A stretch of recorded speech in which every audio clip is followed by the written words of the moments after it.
pakai wifi kan? Nah, Skip.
Halo Bu Fitri.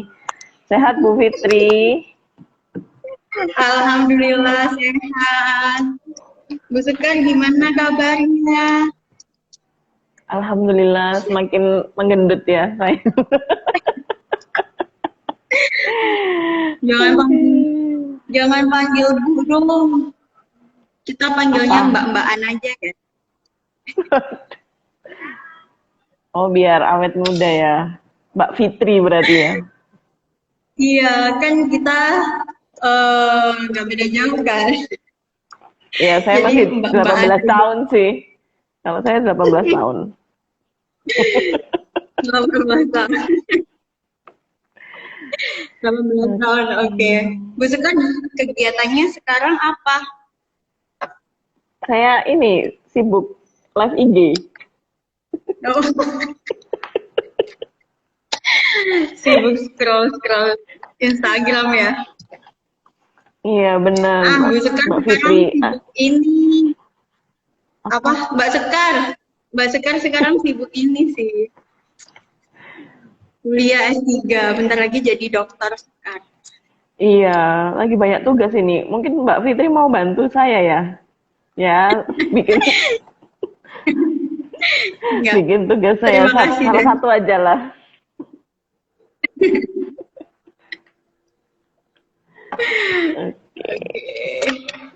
Kita tunggu sebentar ya, Mbak Kita Fitri mau ya, bahas biar mungkin ya. teman-teman yang lain belum Oke, gabung. oke. Mbak aja, Mbak. Mbak. Oh iya, maaf, maaf, maaf, Mbak. Aduh, menolak tua ya. Oke, ada ini siapa nih? Rina. Aduh, nama IG-nya agak susah ya. Halo ibu-ibu semua. Halo, ini mbak-mbak semua ya teman-teman di sini. Gak mau dipanggil ibu. Halo semua yang udah gabung. Di sini ada Rido. Halo Rido. Ada Ainin. Ada Fernanda juga, ada Mas Ismet, ya.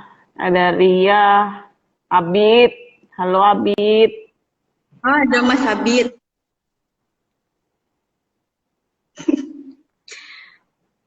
Halo Ada buat semuanya ada Pak yang udah Budi gabung. juga. Ada Pak Budi. Halo Bapak. Halo Bapak. Selamat join ya Pak. Ya, jadi kita ini pertama, oh ini Raihan, makanya. Oke, hai Raihan. Tulisan IG-nya soalnya susah ini. Jadi tadi bacanya susah. Raihan Alfarsi. Halo Raihan, terima kasih sudah gabung.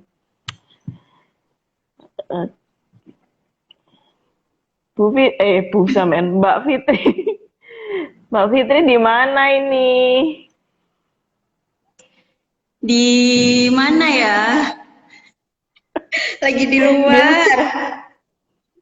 di luar kota.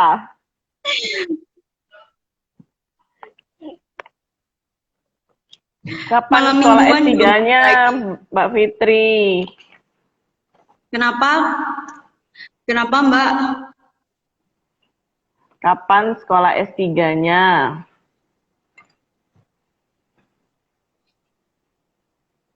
Gak dengar. Kenapa Mbak?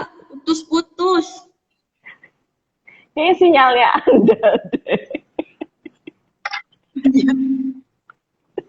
Sinyalku penuh kok. Kapan sekolah S3? Doakan ya Mbak. Semoga bisa segera menyusul Mbak Sekar.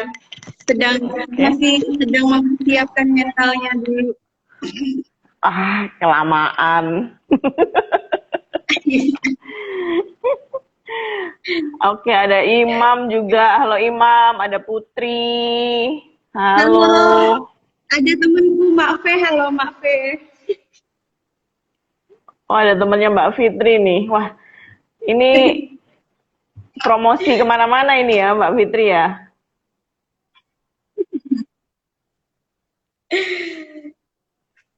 Pembahasannya lagi seru sih ya Mbak terkait tentang harta gono gini.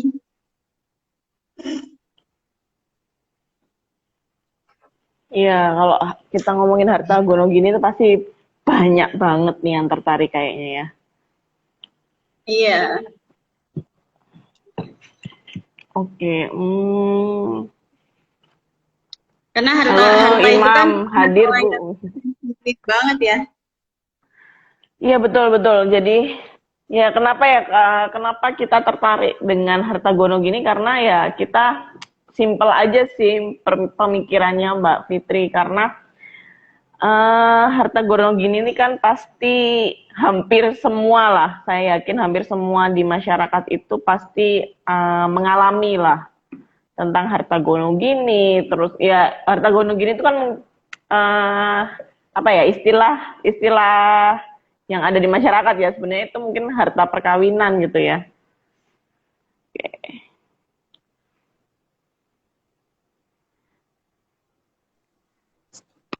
Halo, Mbak Fitri Mbak kayaknya Sekar. putus-putus ya. Kayaknya Oke, berputus-putus nih bentar-bentar. sinyal Anda. Oke, oke. Halo Imam, jangan panggil Ibu kalau di sini, Mbak. Oke, kita tunggu Mbak Fitri dulu ya. Sepertinya sinyalnya kurang stabil.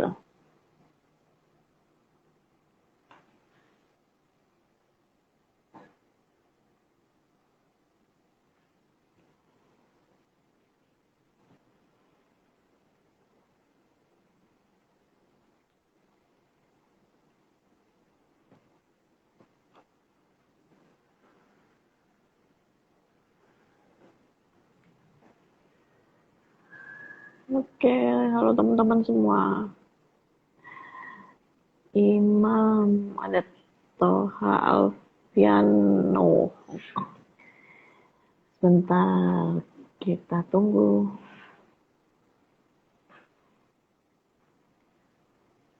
Siapa nih bergegas pulang? Halo, siapa ini bergegas pulang? Nama aslinya siapa ini?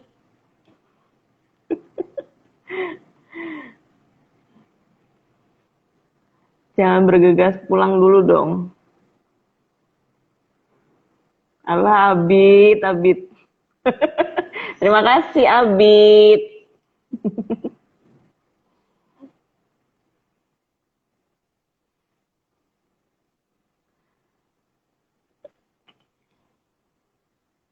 Oh, Dimas. Halo, Dimas. Bahasanya bergegas pulang sih. Halo, Mbak Fitri. Menghilang ya tadi. Iya, sorry. Masalah jaringan. Kalau lagi asik ngobrol ya. Iya. Wah, ada Mas Buser. Mas Buser.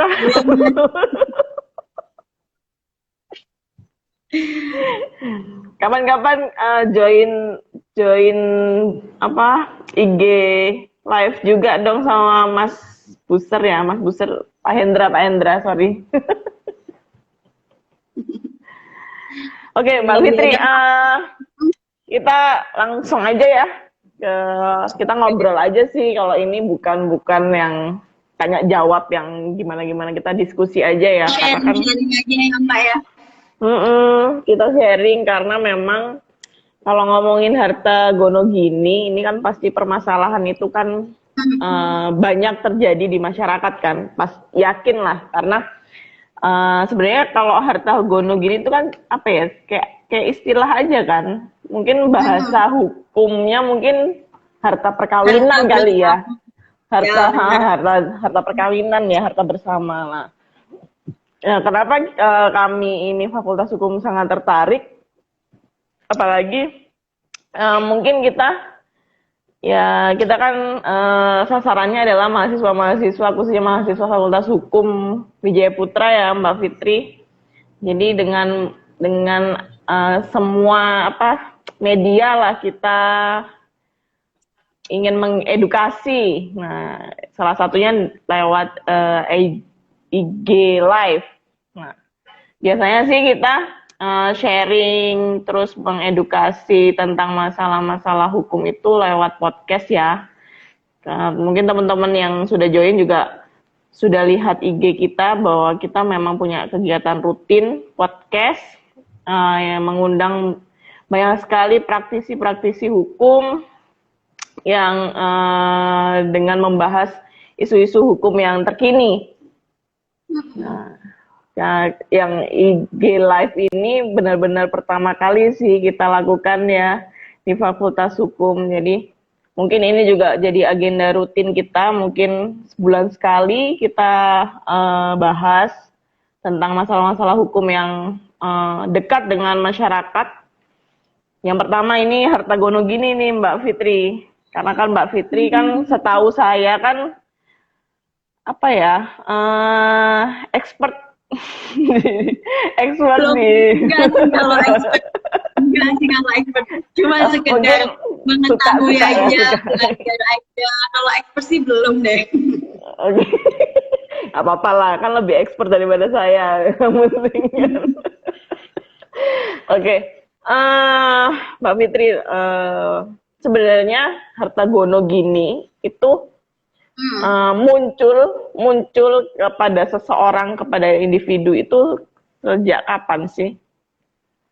Jadi kita perlu tahu dulu ya, harta gono itu sebenarnya apa sih gitu. Yang dikenal oleh masyarakat itu kan yang dikenal adalah harta gono gini.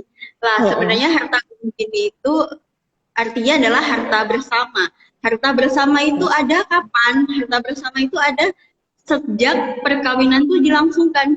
Jadi setelah perkawinan, selama masa perkawinan itu yang dinamakan harta bersama. Jadi harta bersama itu harta yang diperoleh selama masa perkawinan. Jadi di dalam masa perkawinan itu ada percampuran harta. Ketika kita sudah memutuskan untuk menikah dengan seseorang, otomatis harta yang kita peroleh itu sudah campur dengan suami atau istri kita. Jadi ketika biasanya dalam rumah tangga itu hanya salah satu orang saja nih di antara kita yang bekerja, satunya tidak bekerja. Biasanya istri di rumah, suami yang mencari nafkah. Kemudian aset-aset yang dibeli atas nama istri ataupun suami, salah satu itu. Dan mereka menganggap bahwa siapa yang ada di atas nama itu, aset tersebut adalah milik mereka. Padahal bukan seperti itu. Atas nama siapapun itu, entah atas nama suami, entah atas nama istri, tetap harta tersebut merupakan harta bersama. Di mana ketika mereka melakukan perbuatan hukum terhadap harta bersama tersebut, harus mendapatkan persetujuan dari salah satunya. Seperti itu, misalnya nih, mau menjual tanah ketika selama masa perkawinan, si suami istri ini memutuskan untuk membeli sebuah rumah misalnya. Lalu kemudian rumah ini di atas namakan si suami, bukan di atas namakan si istri. Lalu kemudian si suami ini ingin menjual rumahnya itu tadi. Nah, suami ini wajib meminta persetujuan istri karena rumah tersebut dibeli selama masa perkawinan. Seperti itu. Jadi tidak bisa kalau misalnya si suami itu menjual sendiri tanpa persetujuan istri, karena harta tersebut merupakan harta bersama, karena diperolehnya adalah setelah perkawinan. Nah, itulah yang dinamakan dengan harta gono gini, Mbak Sekar. Oke, Mbak Fitri. Jadi saya garis bawahi bahwa harta gono gini itu sejak adanya perkawinan ya. Nah, betul, tapi kan tadi kan Mbak Fitri kan bilang kalau biasanya kebanyakan itu kan perkawinan tuh ada salah satu yang bekerja. Nah, tapi kan sekarang nih kita nggak bisa menuntut kemungkinan nih ya. Seperti saya aja lah, saya juga bekerja, jadi dua-duanya bekerja. Nah, seringkali perempuan dalam perkawinan itu kan berasumsi aku bekerja ya itu kan uangku, jadi uangku, uangmu, uangku, gitu kan, biasanya gitu kan. Itu bener nggak sih asumsi seperti itu? Apa seperti yang dicontohkan Mbak Fitri? Pokoknya dalam perkawinan, misalkan beli aset, walaupun itu namanya salah satu dari suami dan istri, itu tetap harta perkawinan atau bagaimana? Kalau masalah pekerjaan nih kan ini banyak banget kan perempuan-perempuan yang sudah bekerja sebelum Independen. menikah. Iya, betul betul. Itu gimana? Asumsi uangmu itu bener nggak sih? Kalau di dalam hukum itu tidak berlaku ya Mbak Sekar ya. Nggak Karena berlaku. harta bersama itu ketika kita sudah memutuskan yuk kita kawin yuk gitu. Otomatis kan kita sudah mencampurkan harta kita sama-sama gitu. Jadi meskipun kita sebagai wanita sudah merasa independen misalnya, ataupun merasa gaji kita lebih besar dari suami gitu misalnya. Banyak banget itu soalnya. Kan ada kan ya Mbak Sekar ya, kalau gaji istri itu lebih gede dari suami kan ada. Nah misalnya kita betul. lebih dominan nih di pekerjaan daripada suami, terus kita yang punya penghasilan lebih banyak bisa membeli segala aset apapun, bisa membeli rumah, bisa membeli mobil, bisa membeli apa yang kita inginkan atas nama kita. Semua aset-aset yang kita beli dengan uang kita sendiri itu atas nama kita, misal seperti itu. Lalu kemudian ketika terjadi perceraian, apakah semua itu adalah milik kita semua gitu kan? Karena itu yang beli aku. Terus kemudian betul. yang itu kan dari uangku bekerja nih, gaji aku kan beli untuk diriku sendiri, itu gimana tuh? Gitu. Nah, apakah itu bukan termasuk harta bersama? Itu termasuk harta bersama. Itu termasuk harta bersama. Itu termasuk harta bersama, kecuali ada perjanjian kawin nih yang memisahkan harta si suami dan juga harta istri. Oh, jadi harus ada perjanjian dulu ya, baru kita bisa ini kan aku pakai beli pakai uangku sendiri. Jadi ini asetku itu harus berdasarkan perjanjian dulu ya. Jadi kita bisa membuat, kalau misalnya kita tidak ingin ada percampuran harta atau harta gonogini nih, misal kita sebelum menikah pekerjaan kita lebih dominan dari calon suami misalnya. Nah, kita nggak pengen tuh, kita kan tidak pernah tahu ya laki-laki itu seperti apa ya Mbak. Kebanyakan sih baiknya waktu sebelum nikah ya Mbak. Jangan marah ya yang lagi join tapi merasa lagi. Iya kan, kita nggak pernah tahu kan laki-laki itu seperti apa. Sedangkan kita memiliki pekerjaan yang lebih bagus daripada calon suami. Lalu kita ingin memproteksi diri kita sendiri nih dengan aset-aset yang kita miliki nantinya setelah menikah itu, biar tidak menjadi harta bersama atau tidak menjadi harta gonogini, biar aman. Jadi meskipun suami aku selingkuh nih, ya biarin aja, aku kan aman karena aku punya aset atas nama aku sendiri dan dipisahkan dengan perjanjian perkawinan seperti itu. Jadi harta bersama itu tidak akan terjadi jika ada perjanjian kawin seperti itu Mbak Sekar. Oh gitu, oke. Sebelum kita bahas tentang perjanjian perkawinan, soalnya menarik banget nih, soalnya kan banyak artis kan yang sudah melakukan perjanjian perkawinan ya, karena mungkin hartanya banyak ya. Nah, ini ada pertanyaan dari Mbak Suci nih, Bu.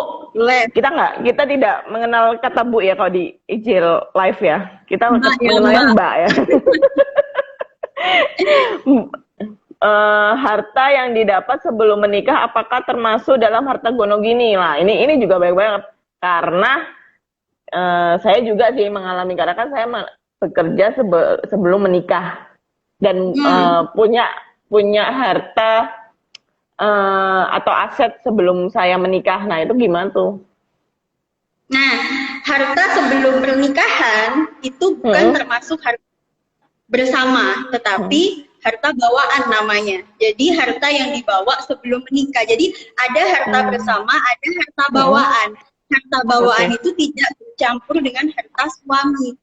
Apa aja yang termasuk harta bawaan? Harta bawaan yang kita bawa sebelum menikah nih, itu ada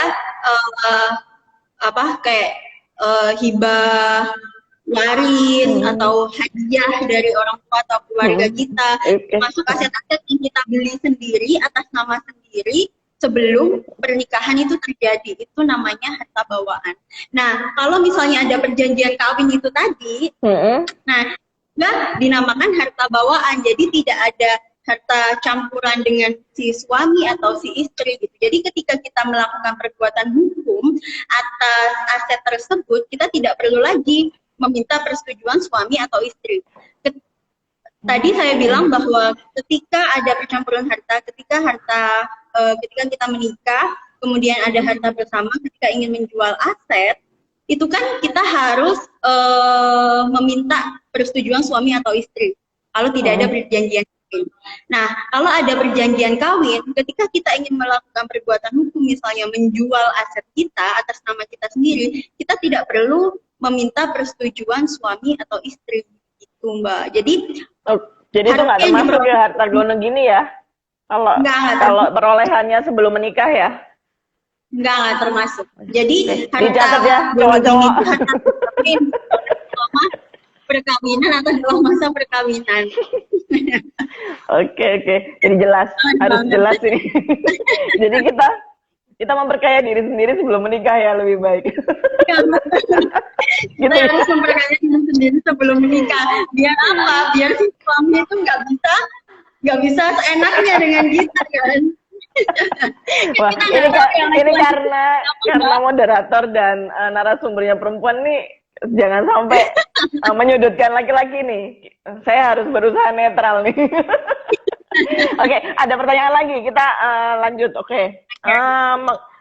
Mengenai mahar untuk istri, misalkan sewaktu menikah, maharnya adalah rumah dengan status SHM atau sertifikat hak milik, itu masuk harta bersama atau harta gono gini? Atau gimana ini? Jadi kan tadi mahar ya diberikan, itu kan termasuk hadiah.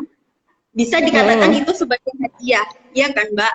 Nah, hadiah, tadi saya katakan tadi bahwa harta bawaan adalah harta yang kita peroleh sebelum pernikahan. Termasuk apa? Termasuk hadiah, terus kemudian waris, hibah, dan lain sebagainya, aset-aset yang kita beli sebelum menikah atas nama kita. Itu yang dinamakan dengan harta bawaan. Jadi ketika kita diberikan sebuah hadiah, ya mahar atau apapun itu, diberikan sebelum menikah, itu kan bisa dikatakan itu adalah hadiah. Gitu. Oke. Jadi kayak mas kawin atau mahar itu ya itu milik kita pribadi perempuan ya, bukan harta gono gini ya. Nggak bisa nih, jadi misalkan cincin perkawinan terus dijual. minta ganti dong Mbak, minta ganti berlian. Oke. Wah, halo, salam dari kampus 2. Halo Ataya. Oke. Wah, ini rame ya. Oke, ada pertanyaan lagi sih. Nah, kita masuk ke perjanjian perkawinan nih, Mbak Fitri ya. Oke.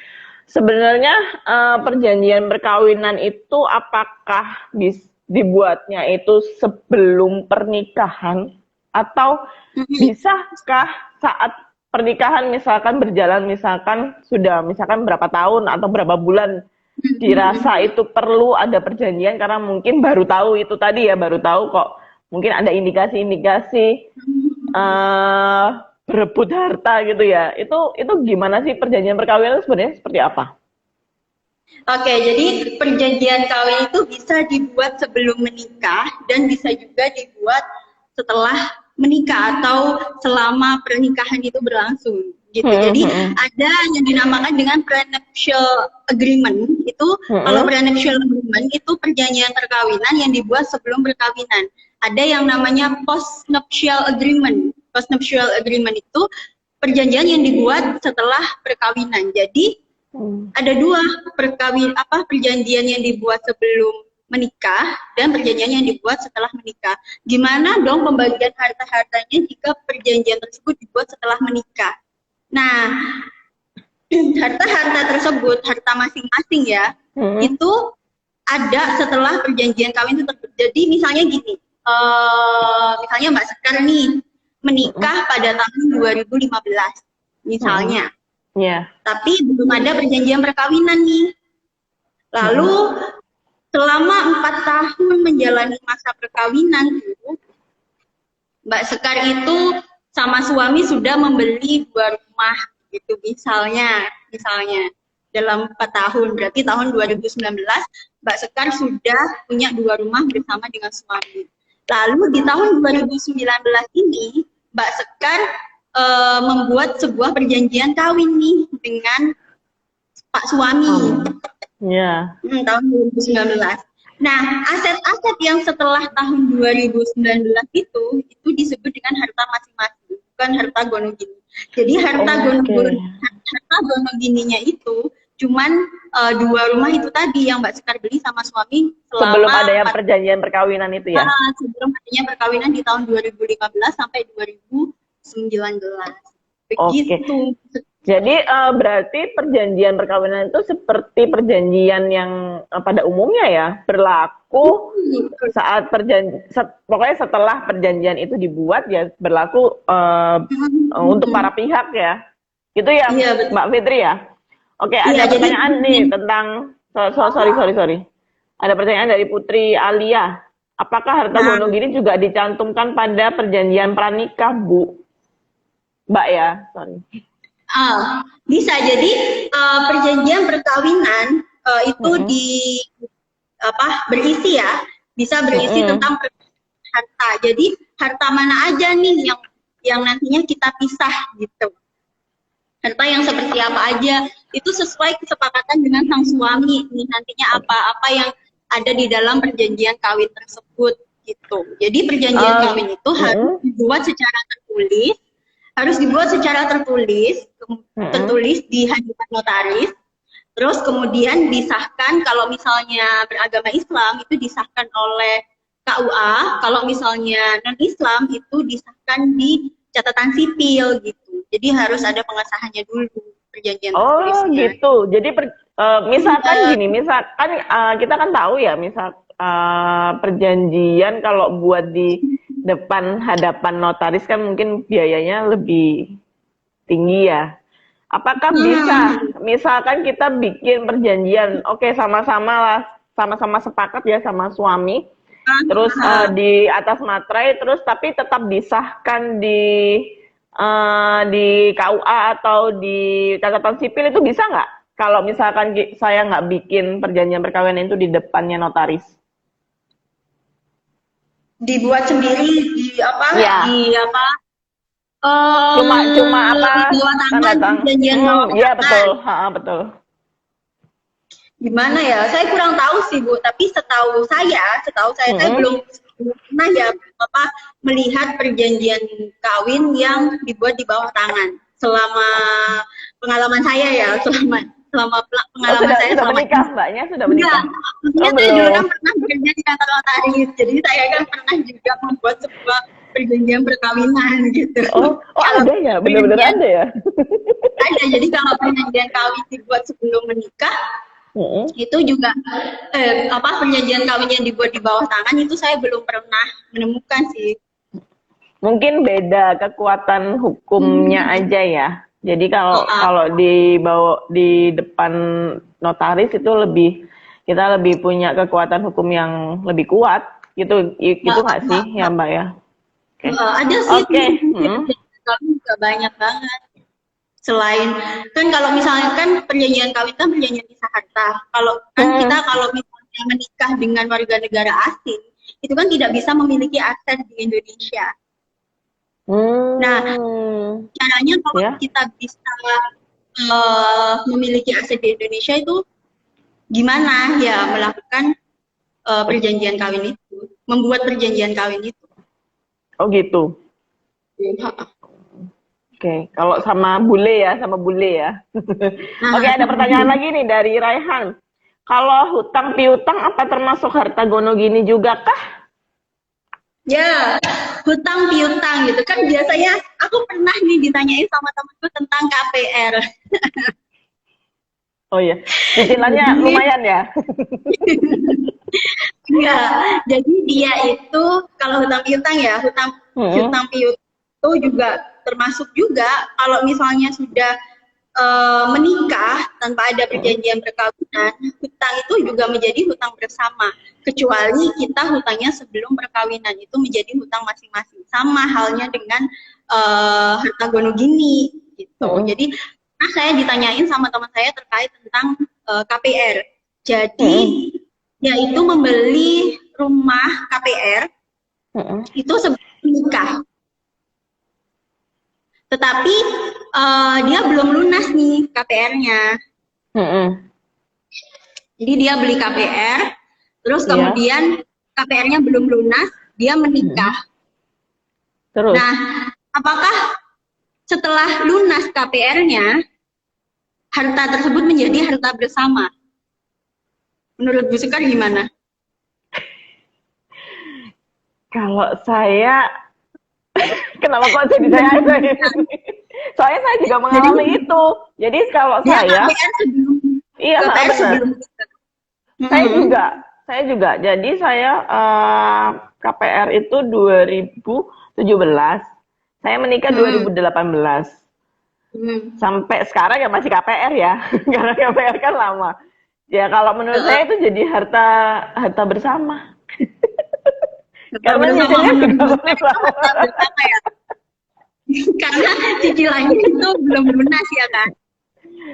Nah, kalau KPR dan mungkin dalam perkawinan juga beban KPR itu menjadi beban bersama, gitu nggak sih, Mbak? Jadi Saya itu sebenarnya juga masalah saya ya. Kenapa Bu? Kenapa Mbak? Itu juga saya juga mengalami itu soalnya. Sebenarnya banyak yang mengalami, karena saya beberapa waktu yang lalu itu ditanyain teman saya terkait hal tersebut, Mbak.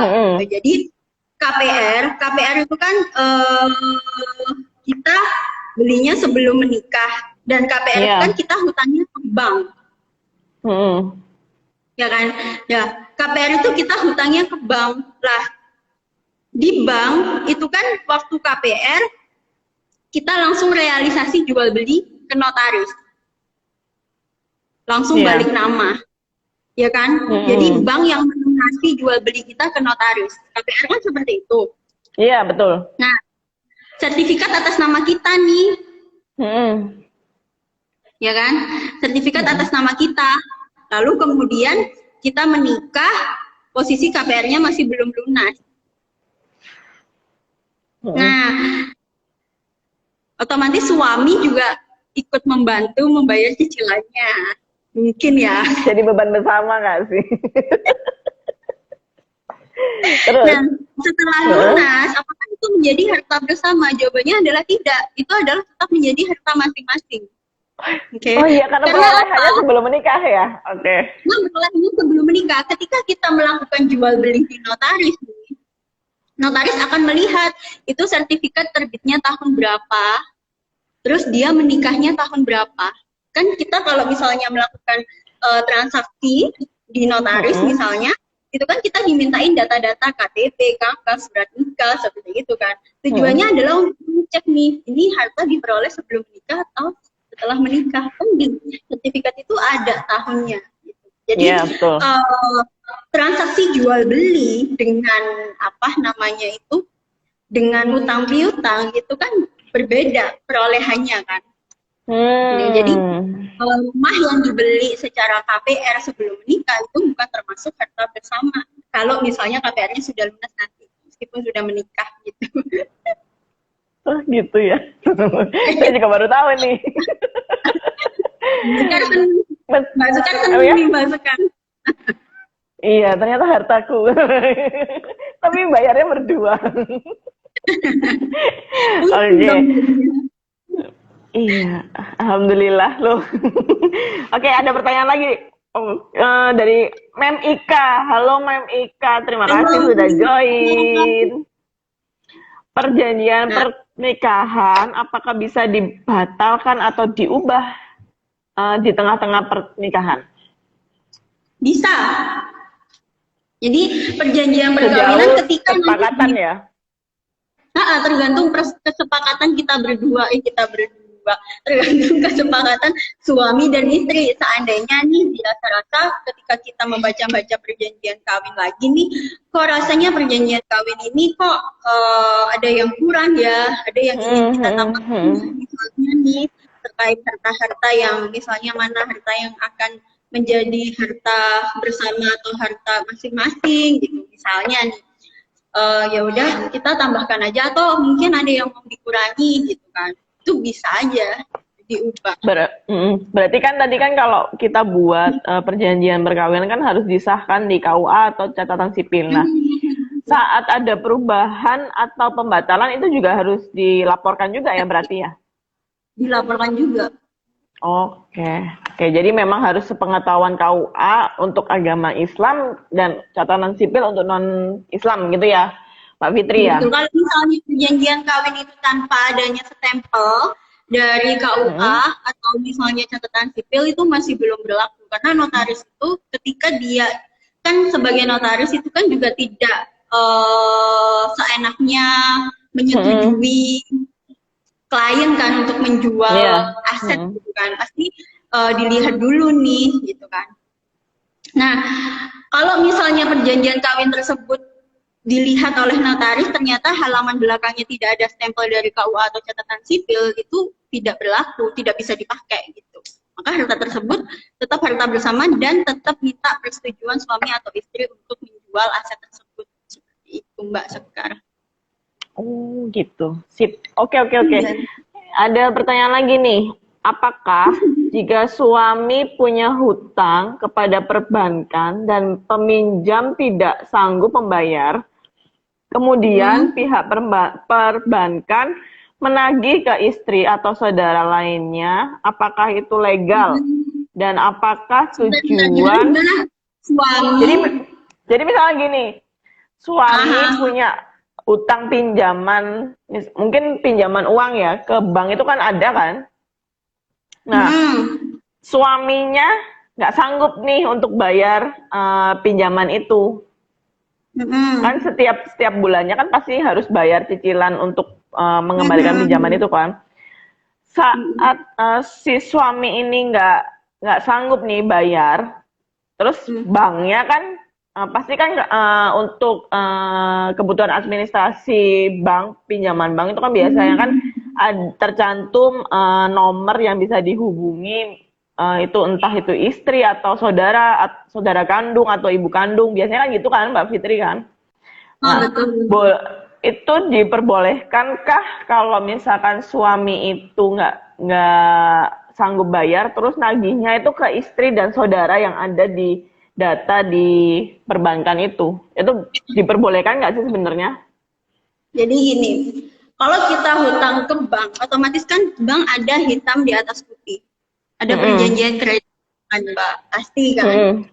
Pasti. Nah kalau kita hutang ke bank kan pasti ada perjanjian kredit. Nah di perjanjian kredit itu kan kalau misalnya si suami itu hutangnya setelah menikah, pasti kan ada persetujuan dari istri. Nah kan? Nah, persetujuan dari istri kan otomatis istri mengetahui dong bahwa si suami ini sudah memiliki hutang di bank tersebut. Sama bank. Menyetujui kalau si suami ini mau berhutang, gitu kan? Oke. Nah, sistemnya hutang ini sama dengan harta gono gini yang sudah saya bilang tadi, Mbak Sekar. Jadi sama. Jadi ketika tadi kalau misalnya harta bersama, hutang juga hutang bersama setelah menikah. Jadi bisa kalau misalnya ditagihkan. Jadi itu sah ya, secara hukum dia sah bank untuk menagih kepada istrinya. Kalau ke saudara-saudaranya enggak ya, tapi kalau ke istri iya. Oke. Karena dalam perkawinan ya. Karena dalam kan beban hutangnya kan bersama ya. Nggak ikut hutang. Ya, itulah indahnya perkawinan ya. Oke, ada pertanyaan lagi nih dari Ibu Vivin. Halo Ibu Vivin. Halo. Kalau semisal ini sebelum menikah punya harta bawaan, ternyata setelah menikah harta bawaannya itu dijual dan dibelikan rumah atau mobil. Apakah itu dikatakan harta gono gini atau masih harta bawaan? Jadi sudah berubah bentuk nih. Misalkan sebelum menikah aku punya rumah kan, terus rumah itu dijual, terus setelah menikah kan dijual, terus dibelikan mobil. Nah, itu termasuk tetap harta sudah masuk harta gono gini atau harta bawaan nih Mbak Fitri? termasuk tadi kita gimana membeli rumah sebelum menikah, terus Ya, kemudian setelah menikah rumah tersebut dijual, dijual, dibelikan dibelikan mobil. mobil gitulah. Apakah mobil ini harta bersama atau harta bawaan gitu? Betul, itu bener nggak? Ini bener. Mobil ini termasuk harta bersama karena dibelinya adalah selama masa perkawinan. Sudah ada ikatan perkawinan. Oke. Meskipun itu hasil dari jual harta bawaannya. Meskipun itu uang hasil harta bawaannya. Oh gitu. Jadi gitu Bu Vivin. Iya gitu Bu Vivin. Jangan dijual Bu asetnya. Oke, ada pertanyaan lagi nih dari Rehan. Kalau dalam menarik soalnya ini harta-hartaan ini. Kalau dalam perjanjian nikah dicantumkan harta selama pernikahan bukan harta gonogini, apakah masih bisa digugat? Gimana? Sebentar. Kalau dalam perjanjian pernikahan dicantumkan harta selama pernikahan ini tuh bukan termasuk harta gonogini. Apakah dengan adanya perjanjian itu, misalkan terjadi perceraian nih, kan dalam perjanjian ini kan sudah sepakat, oke, nggak ada nih harta bersama. Tapi setelah terjadinya perceraian kan, yang namanya orang cerai kan ada emosinya ya. Mungkin lupa ya kalau ada perjanjian itu, terus digugat nih harta gonogini, itu masih bisa nggak? Nggak bisa. Jadi ini, kalau misalnya sudah ada perjanjian perkawinan, kan pengadilan itu memutuskan mana harta bersama, mana harta masing-masing berdasarkan perjanjian perkawinan. Ketika sudah ada perjanjian perkawinan, di situ ada harta masing-masing yang kita punya. Jadi harta yang atas nama suami itu menjadi milik suami, harta yang atas nama istri itu menjadi atas nama istri. Jadi ketika cerai sudah jelas nih pembagiannya. Jadi yang mana yang atas nama istri punya istri, yang mana atas nama suami itu punya suami gitu. Jadi misah. Oke, jadi pinter-pinternya kita mencantumkan apapun yang ada di dalam perjanjian perkawinan kalau kayak gitu ya. Oke. Jadi apa yang atas nama kita itu menjadi milik kita, apa yang atas nama suami menjadi milik suami. Jadi tanpa ada persetujuan dari pihak suami atau pihak istri, kalau sudah ada perjanjian kawin sudah menjadi harta masing-masing nih. Sudah nggak ada urusan suami sama urusan istri gitu. Jadi kalau misalnya aset tanpa persetujuan suami atau istri itu udah hartaku, gitu. Bebas melakukan apapun terhadap hartaku. Gitu. Mungkin perlu digarisbawahi selama perjanjian perkawinan itu belum dibatalkan dong, betul ya? Betul. Nah, kalau misalkan perjanjian perkawinan itu sudah dibatalkan terus terjadi perkawinan ya berlaku harta gonogini lagi kan? Pokoknya jadi gitu Rehan. Pokoknya harta gonogini itu harta yang diperoleh selama masa perkawinan. Intinya seperti itu intinya. Ini penting. Ini masalah banyak orang. Okay. Karena kan kalau aku lihat di TikTok gitu kan di orang-orang bikin konten-konten gitu kan, menikah terus kemudian aset-aset di atas namakan kita semua. Nanti kalau misalnya si suaminya itu selingkuh misalnya kan, cerai, kita aman kan, kita aman gitu kan, karena semua aset-aset di atas nama kita. Padahal konsepnya nggak begitu Mbak Bro gitu. Iya. Oke, Mbak Fitri, kita kan tahu nih di Indonesia kan kalau masalah perkawinan itu kan ada hukum positif, terus ada juga lah hukum agama, khususnya mungkin hukum Islam, terus ada hukum adat. Nah, untuk harta gonogini ini kita bisa nggak sih milih salah satu hukum aja yang diberlakukan atau harus tiga-tiganya? Kalau tiga-tiganya kan banyak perbedaan kan pastinya. Atau gimana nih? Karena kan kita nggak bisa menutup mata kan. Kalau Indonesia ini banyak sekali masyarakatnya yang masyarakat adat, terus masyarakat yang non Muslim juga banyak sekali. Terus kita juga punya hukum positif tentang perkawinan. Itu gimana nih penerapannya? Jadi kalau misalnya kita melakukan perceraian gitu ya, kalau misalnya beragama itu kan di pengadilan agama. Iya. Jadi yang dipakai kan kompilasi hukum Islam kan, sama undang-undang perkawinan. Kalau misalnya non Islam kan juga di pengadilan negeri juga pakai hukum positif juga, hukum perdata sama undang-undang perkawinan gitu ya. Nah kan, terus apa namanya, dalam hukum perdata, kemudian hukum perkawin ya, undang-undang perkawinan, kemudian kompilasi hukum Islam itu rata-rata sama nih, pembagiannya adalah setengah, masing-masing adalah setengah bagian gitu. Masing-masing setengah bagian. Tapi ada ketentuan lain nih, ada pengecualian nih Mbak Sekar. Ada pengecualian. Jadi tidak menjadi patokan nih, misalnya kan tadi sudah bercerai, harta bersama itu ketika bercerai masing-masing mendapatkan setengah bagian, misalnya seperti itu. Tetapi pengadilan itu tidak langsung memutus langsung mendapat setengah bagian suami, setengah bagian istri, gitu. Tidak. Kadang pengadilan itu melihat terlebih dahulu nih, gitu. Itu ada di keputusan Mahkamah Agung, itu ada. Jadi dilihat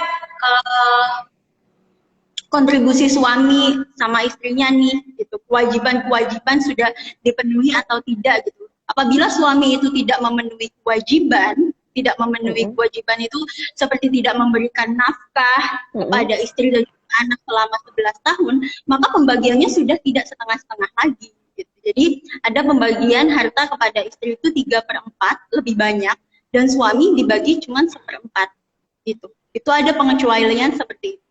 Gitu. Jadi dalam hukum kita seperti itu. Kalau misalnya hukum adat gitu. Hukum adat. Misalkan ya kita sepakat, ya udahlah kita mengesampingkan hukum positif sama hukum agama, tapi kita pakai hukum adat, boleh nggak sih sebenarnya seperti itu? Kalau pakai hukum adat bisa kali ya Mbak Sekar ya. Karena hukum adat itu kan di setiap daerah berbeda-beda. Ada yang tidak peduli dengan harta gono gini, hukum adat di Indonesia. Betul. Ada juga yang peduli dengan harta gono gini. Ya, misalnya di Aceh gitu kan. Aceh kan Islamnya kan kental banget ya.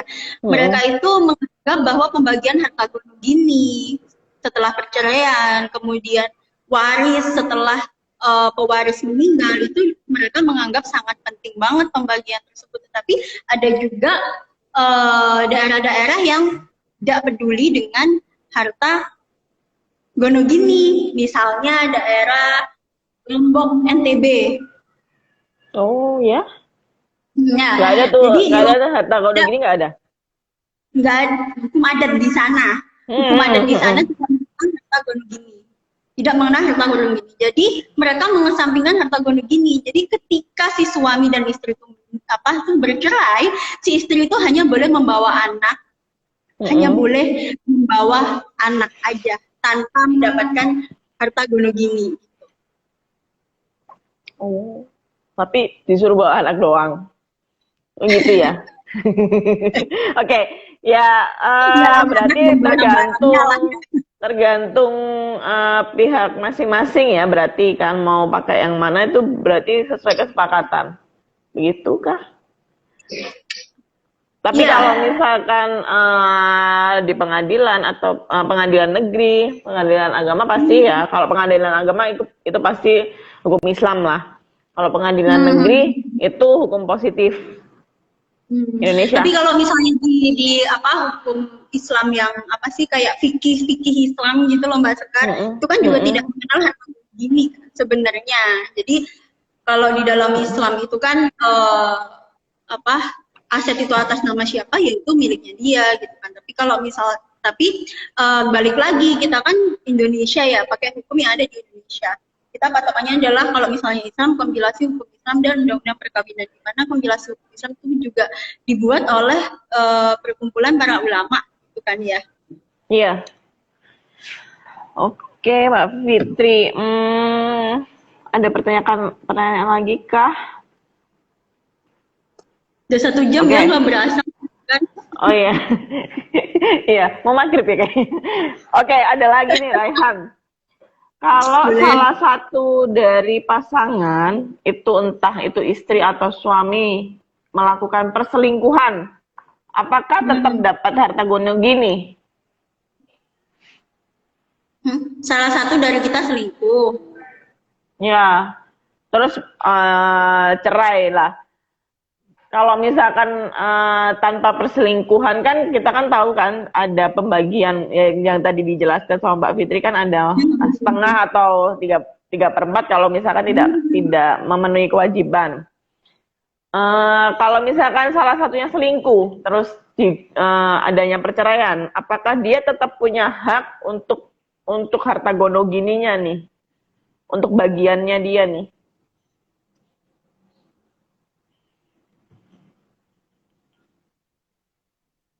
Aduh.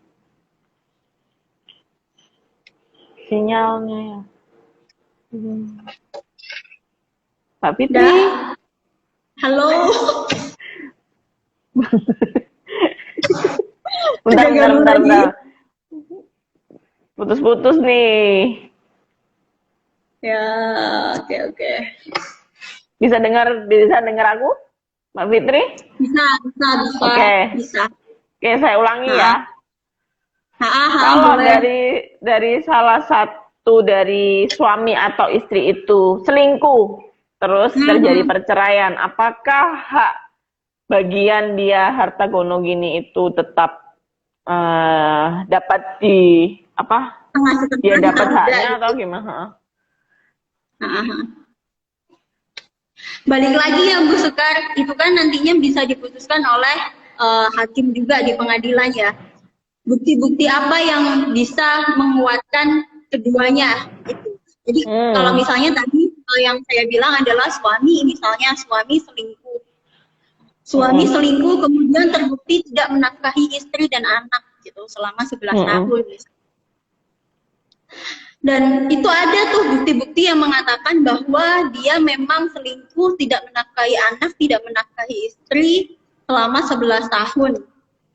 Maka hakim akan memutuskan pembagiannya tidak setengah-setengah. Dengan pertimbangan hal tersebut, dengan adanya bukti dan saksi-saksi yang kuat di pengadilan. Jadi tergantung bukti-bukti yang ada di pengadilan nanti, keputusan hakim. Oke, jadi bisa ditarik kesimpulan kalau misalkan tentang dia dapat hak harta gono gininya atau tidak itu tergantung pertimbangan hakim ya. Tergantung pertimbangan hakim dan bukti yang nantinya yang kita sajikan di persidangan gitu. Berarti termasuk juga seperti hak asuh anak itu juga tergantung pertimbangan hakimnya nanti melihat pembuktian, terus mendengarkan keterangan saksi itu nanti tergantung pertimbangan hakim ya. Panjang ya kalau bahas hak asuh anak juga ya Mbak Sekar. Mungkin itu bisa jadi tema selanjutnya ya. Apa bahasa hak waris? Hak asuh anak dong. Oh, hak asuh anak. Ya Allah. Teman-teman bisa request loh nanti kita bisa live apa lagi gitu. Ya, oh iya, ya? boleh banget. Kemarin sudah ada yang request soalnya untuk bulan depan sudah ada. Boleh banget teman-teman yang mau request bisa DM atau komen di Instagram kita bisa banget. Oke Mbak Fitri, kayaknya sudah 1 jam ya. Kita nggak kerasa loh. Nggak berasa banget ya, banyak ngomong soalnya. Suka ngomong. Oke, closing statement dong tentang harta gono gini. Closing statement. Jadi teman-teman pesannya, jadi jangan menganggap perjanjian perkawinan tuh remeh gitu. Sebenarnya sih kita semua perlu ya gitu kan. Sebenarnya kita semua tuh perlu juga terkait tentang perjanjian perkawinan gitu kan untuk memproteksi diri kita sendiri. Apalagi kalau misalnya kita adalah seorang wanita yang independen misalnya, kan kita tidak bisa terus bergantung kepada laki-laki nih gitu. Jadi kalau misalnya kalian mau menikah untuk membuat perjanjian perkawinan, kalian bisa mempertimbangkan terlebih dahulu, kalian bisa komunikasikan terlebih dahulu kepada suami, calon suami, enaknya kita gimana nih membuat perjanjian perkawinan atau tidak, karena perjanjian perkawinan itu juga banyak loh keuntungannya, termasuk kalau misalnya kita ingin membuat sebuah usaha nih, membuat usaha. Kalau misalnya kita membuat usaha kan ada usaha badan hukum dan badan hukum ya, badan hukum CP, jawabannya kan sampai ke harta pribadi gitulah. Itu bisa tuh untuk memproteksi diri kita dengan perjanjian perkawinan. Kalau misalnya si suami kita adalah seorang pengusaha yang memiliki usaha misalnya CP gitu ya, kita bisa membuat sebuah perjanjian kawin. Tujuannya bukan apa-apa nih, tujuannya adalah untuk mengamankan diri kita sendiri. Kalau seandainya si suami itu bangkrut misalnya, kan hutang-hutangnya tidak bisa, pertanggungjawabannya kan tidak bisa sampai ke hartanya istri, hanya harta-harta suami aja nih yang disita gitu kan. Jadi si suami masih bisa hidup dengan si istri tersebut gitu. Jadi bisa saling habis-habis ya. Itu salah satu keuntungannya gitu. Itu mungkin ya Mbak Syarya pesannya. Oke, ya kalau masalah perkawinan tuh memang banyak sekali yang harus diobrolin lah ya Mbak Fitri ya. Karena banyak juga dinamika kehidupan di masyarakat. Benar banget. Iya. Oke, Mbak Fitri mungkin kita bisa foto bareng ya. Tunjukkan senyummu, senyum terbaikmu. Oke. Oke, 1, 2, 3. Oke, Mbak Fitri. Terima kasih Mbak Fitri sudah mau jadi narasumber kita pada IG Live pertama kali Fakultas Hukum Universitas Jayaputra. Semoga bisa sharing lagi kapan-kapan. Terima kasih juga teman-teman yang sudah join. Oke Rehan, sama-sama. Semoga ini bisa menambah pengetahuan kalian tentang sedikit dari bidang ilmu hukum, yaitu ya hukum perkawinan itu seperti apa, khususnya harta gonung gini. Oke Mbak Fitri, terima kasih. Terima kasih teman-teman semua. Assalamualaikum warahmatullahi wabarakatuh. Sampai jumpa bulan depan. Bye-bye. Bye-bye.